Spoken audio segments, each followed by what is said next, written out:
Hi guys, we started class today by adding some notes to our domain and range notes that we took last class. So go ahead and get your journal so we can do that. And you can also open up your Jamboard from last class, the domain and range intro, dated 9/15. Okay, so what we did was we just put today's date, 9/17. We put D and R because we're adding to our domain and range notes.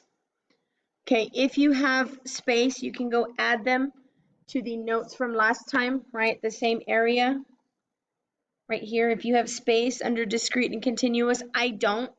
Okay, so I went ahead and just wrote it on a new blank sheet. I'm going to put it in my journal. Okay, so when we see dots on our graph, right, they're just points plotted on there. They're not connected any type of way. I don't connect them, right?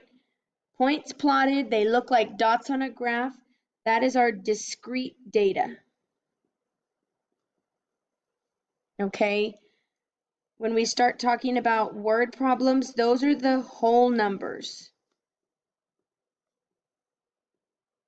So for example, when we are counting people, we have to count whole numbers, right? We have to say 1 person, 2 people, 3 people, 4 people, right? Like that.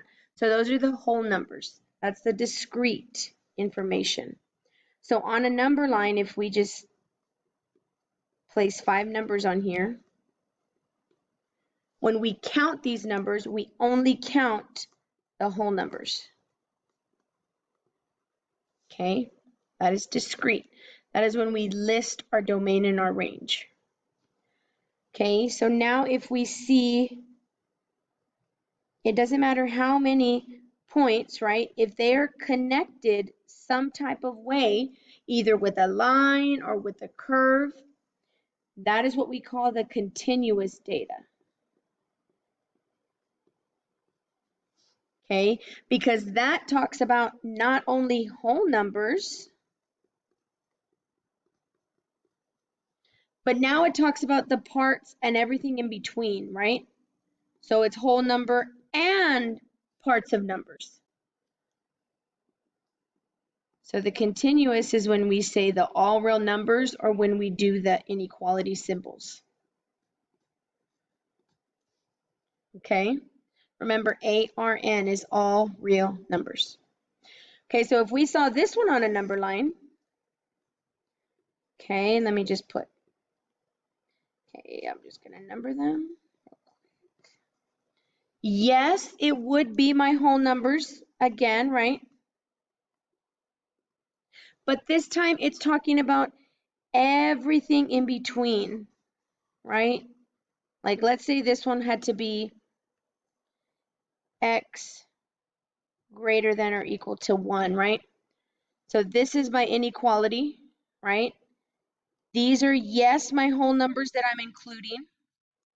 But this time, I am also including all of these little itty bitty numbers in between. So an example of this might be money, right? We can count parts of money, or time. We can count seconds, minutes, hours, right? Everything in between. The next thing we did was 2 examples of continuous data. So if you need to pause the video, draw your graph, get it ready, okay? I had an open circle at -3, 2, and then I had a closed circle at 4, -3, and then we connected them, okay? So we noticed that they were connected. I have 2 endpoints. They are connected, so this is continuous data. So this is when I have to write inequalities as my domain and my range. Okay. So my domain, remember, is the x values from left to right. We like to write them in order from least to greatest. Okay. So if I have my endpoint here, if I drew a line down, my least x, right, the smallest one would be a -3. So that's what I'm going to write first. -3. Open circle, remember we use the symbol without the line underneath, right? X is going to be in the middle because I want x's to be greater than -3, right? But then I want them to stop at, so it's all of these, I want them to stop at that 4, right? I want them to stop at +4.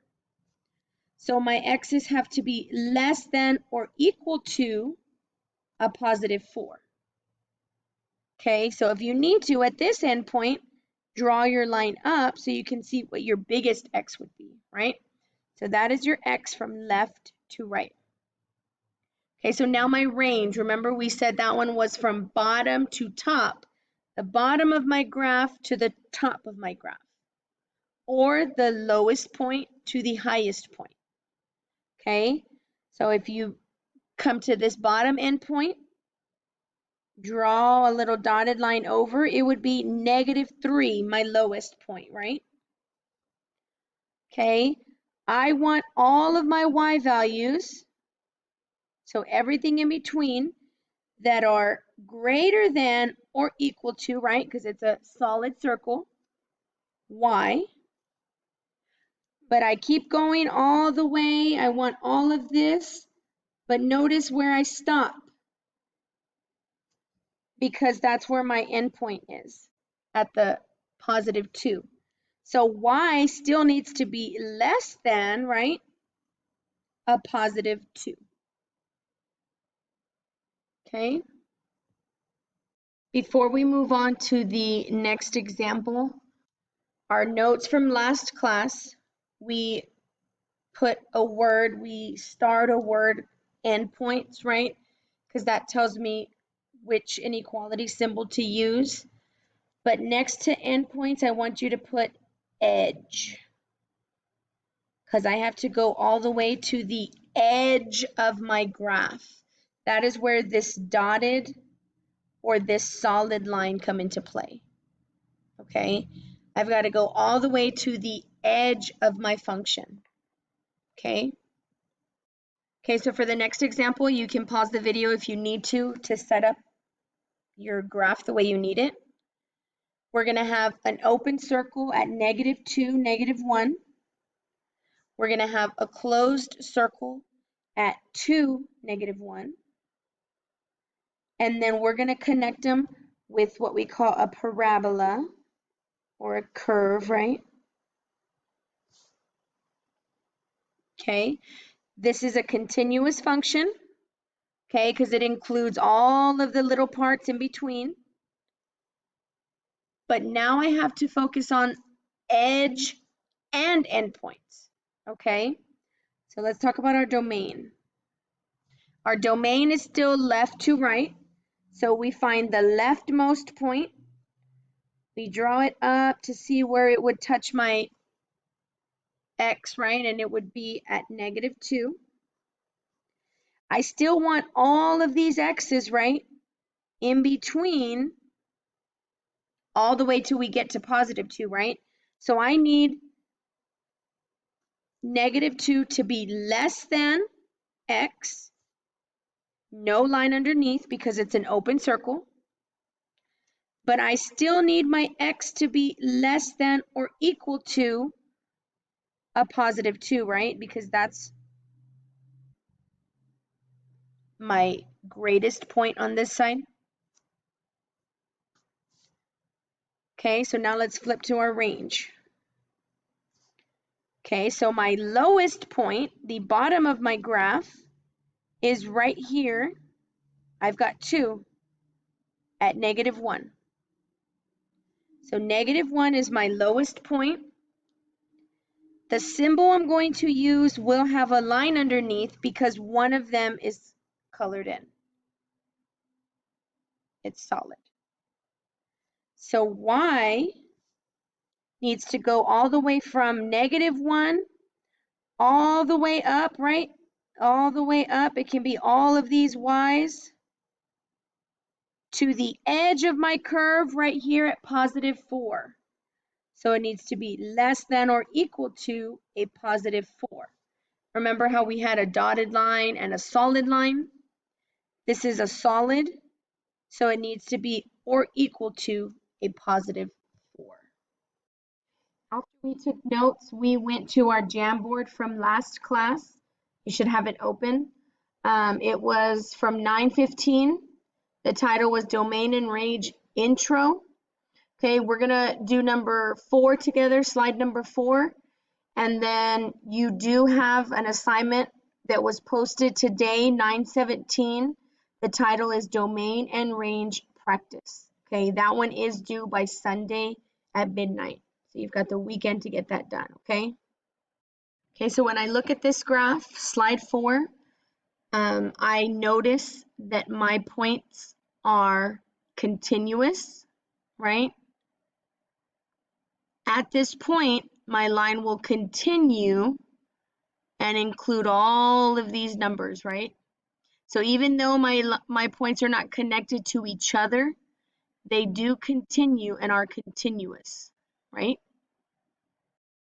So you can either circle continuous or you can circle the C. Okay, function or not a function. Remember, x's cannot repeat when we are talking about functions, right? So if I picked a point on my line, okay, let's say I picked -3, 1. Okay, and I also picked another point from my function, right? Let's say I picked -3, -1, right? So if I went to plot those, I would have -3, 1 right here, and then I'd have -3, -1 right here. Okay, you see how they are landing on the same x. They're on the same line. So because of this, that means that this is not a function. When your x's repeat, it is not a function. Okay, so our domain for this one is a little tricky. Our domain for this one is where the points are plotted. So I'm going to erase this so that we can see it better. Okay, my x's can only be 2 numbers. I want you to look at it for a couple seconds. My x's, right, can only be -3